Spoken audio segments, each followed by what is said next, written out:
Jamil, o que significa essa fala, né? Biden concedeu uma entrevista ontem, foi durante a entrevista, né? Tem o representante dos Estados Unidos que está lá na região negociando, mas ele falando, Israel ocupar Gaza seria um grande erro, ao mesmo tempo é preciso eliminar o Hamas.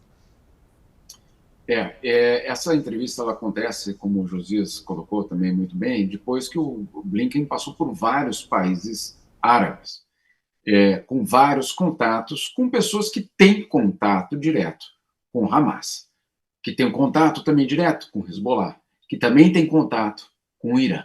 Então, essa ideia de que a gente acha, às vezes, que os americanos não falam com o Hamas, ou que os americanos não falam com os iranianos, não é bem assim. A gente sabe muito bem que o diálogo ele só não é público, mas ele acontece. E ele acontece de uma forma quase permanente. E o que o Biden fez ontem foi basicamente resumir essas consultas que eles mesmos fizeram. E eles sabem que se houver um ataque, depois dessas visitas do Blinken na região, eles sabem que qualquer tipo de invasão terrestre em Gaza representará, sim, uma resposta por parte de outros grupos da região.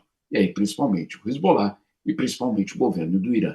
Se isso acontecer, obviamente, nós já não vamos estar falando de um conflito na faixa de Gaza, nós vamos estar falando de uma guerra no Oriente Médio. E é esse o recado que o Biden traz. Ele traz um recado muito claro que, sim, acabar com o Hamas deve ser uma prioridade, que, sim, esse grupo tem, vamos dizer assim, que o Israel tem o respaldo americano para fazer isso, mas que não tem o respaldo para fazer uma invasão ou uma ocupação terrestre daquela região, por vários aspectos. Esse é um deles, da guerra regional. O outro é o que o Josias acabou de falar, que justamente teria uma repercussão direta no Egito. O Egito é um país árabe, sim, mas um dos principais aliados americanos também na região. O Egito é um dos países que mais recebe ajuda militar dos norte-americanos. Ou seja, você vê aí que as peças não são tão fáceis. Não há no conflito no Oriente Médio aquela história de um lado ou de outro. Não, é muito mais complexo do que isso. E o que o Biden fez nessa entrevista foi resumir, com outras palavras, com outra mensagem, mas dizendo: olha, mais do que acabar com o Hamas, qualquer coisa que signifique uma ocupação da faixa de Gaza representaria sim uma ameaça de uma guerra regional. Uma guerra regional envolvendo o Irã, obviamente, uma guerra absolutamente em uma outra dimensão e que poderia, claro, colocar em risco não só a estabilidade da região, que é absolutamente frágil, como o próprio Guterres falou, está à beira do abismo, como colocaria a própria, eu diria, a própria situação internacional num capítulo inédito e absolutamente perigoso.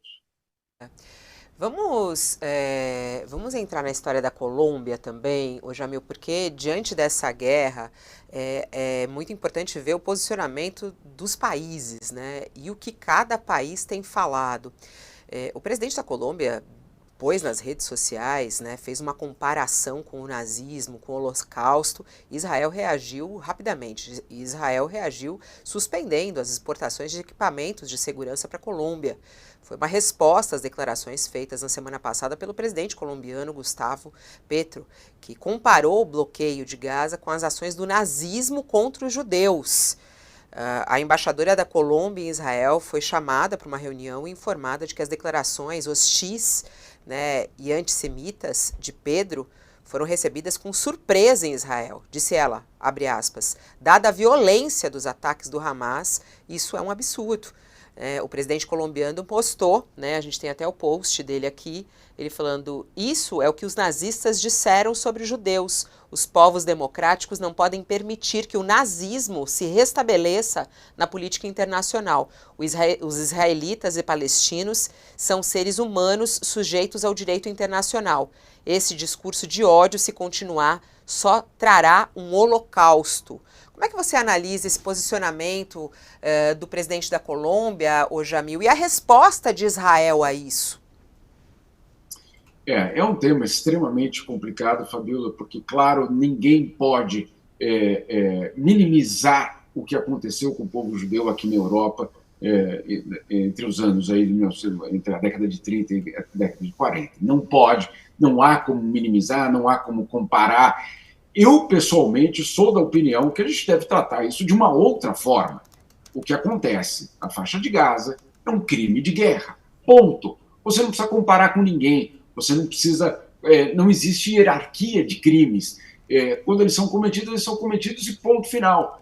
Agora, quem diz isso não sou eu. É a própria relatora da ONU para os territórios palestinos, para a ocupação dos territórios palestinos, que diz que há anos, Israel comete crimes de guerra na faixa de Gaza. Então, eu acho que é importante a gente deixar muito claro que essas constatações, elas são muito claras. Agora, claro, quando você tem numa guerra como essa, também uma guerra de narrativas, qualquer sinalização de um outro lado, e olha, o Petro não estava falando do Hamas, ele não estava saindo em apoio ao Hamas, ele simplesmente dizia qual era a dimensão do sofrimento do povo palestino. Agora, obviamente que neste momento o governo de Israel vai deixar muito claro que não há espaço para qualquer questionamento. Israel fez isso aqui na ONU, inclusive em Nova York, deixando muito claro que essa seria a sua posição e vai usar essa posição de uma forma bastante clara em qualquer relação com qualquer país do mundo nos próximos meses. Eu insisto, da minha parte, eu prefiro evitar hierarquizar crimes e deixar muito claro que eles existem. Então, sim, o que aconteceu na faixa de Gaza desde 2007, quando Israel, então, promove um bloqueio e cria uma prisão a céu aberto, essa é, por si só, um gesto que cria um crime de guerra. Insisto, não sou eu que estou dizendo, é a própria relatora da ONU que está dizendo isso.